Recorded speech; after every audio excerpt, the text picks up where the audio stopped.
There are a number of developing countries who really have increased their allocation to education, especially over the last 10 years, and are really at the forefront in the world of supplying quite a bit of resources to education.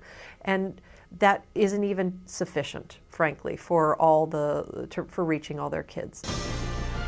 This is At Brookings, a weekly, in-depth look at issues behind the news.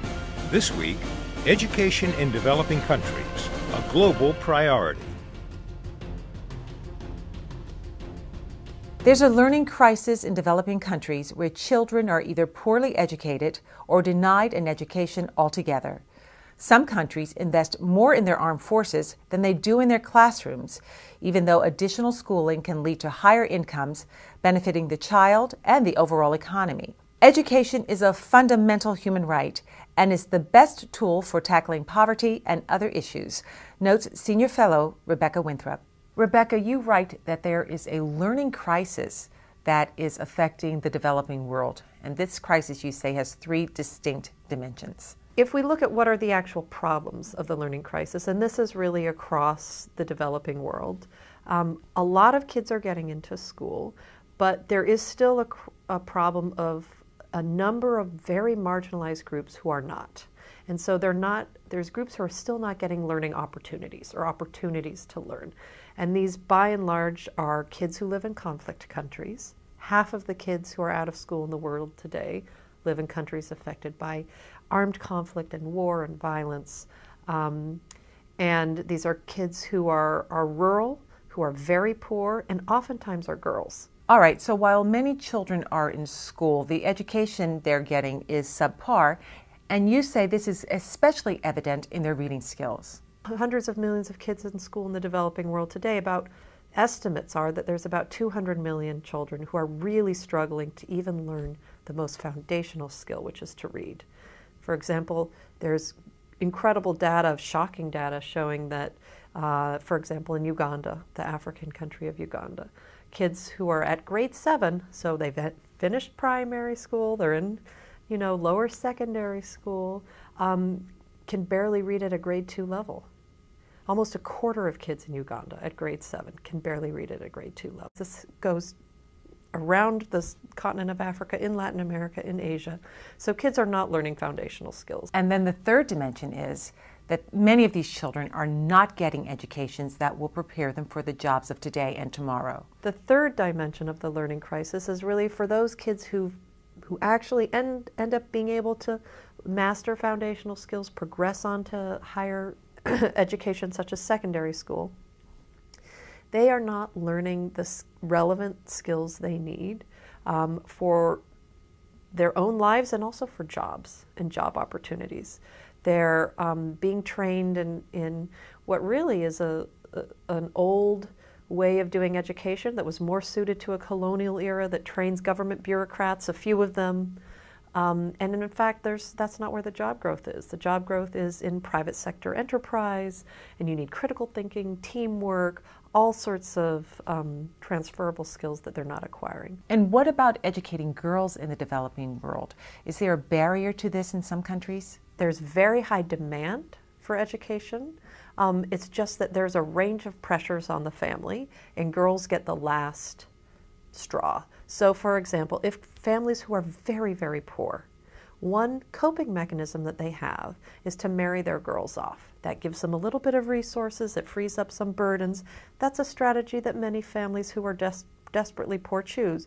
And it's frankly less for lack of interest, I think, oftentimes, of families to offer all their children an education, and more just a range of coping mechanisms that leave girls at the bottom. And in the face of these findings, there's still a great number of countries that spend more on their military than they do on their classrooms. Developing countries face a huge number of challenges, one of which you may expect and we hear a lot about, which is resources.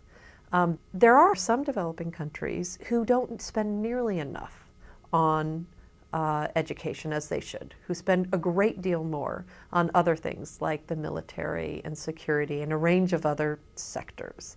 And, you know, there's no hard and fast rule, but we do see that if a country puts around 4% of its GDP towards education, that those are the countries that are quite successful.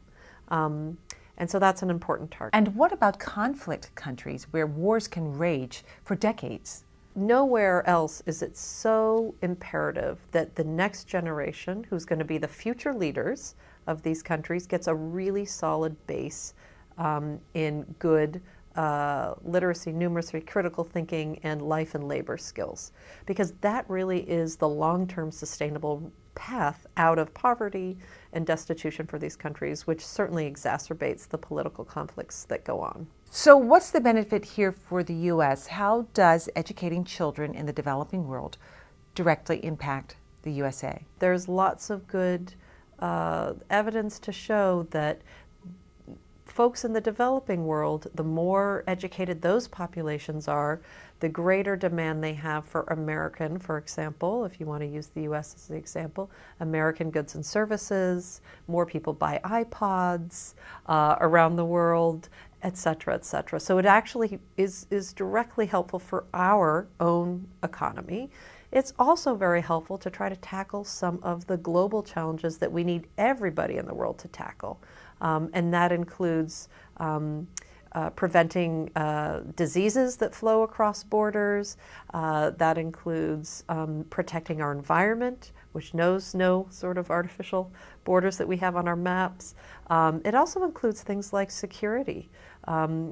Things like violent extremism have been shown to, you know, be harder to take root in countries where there's a great deal of opportunity, education being one of those opportunities. So what's the best course of action for addressing this learning crisis? What countries need to do is take this idea of learning as the end goal rather than access as the end goal, which a lot of countries have been doing, seriously, and change the way they use their resources and invest in early childhood, in gaining sort of foundational literacy and numeracy skills and transitioning to relevant secondary education with relevant curriculum. Those things, just with existing resources, would make a big difference. Stay up to date with the latest research, learn about Brookings events, and search our directory of experts, all from your mobile device. To download Brookings for your BlackBerry, Android, iPhone, or iPad, go to brookings.edu/mobile. Des mesures d'austérité qui touchent directement au portefeuille des Grecs. Le salaire minimum va être abaissé de 22%. Il tombera à 580 € brut.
vaste programme de privatisation. De quoi susciter la colère des manifestants. Colère, colère, colère, colère.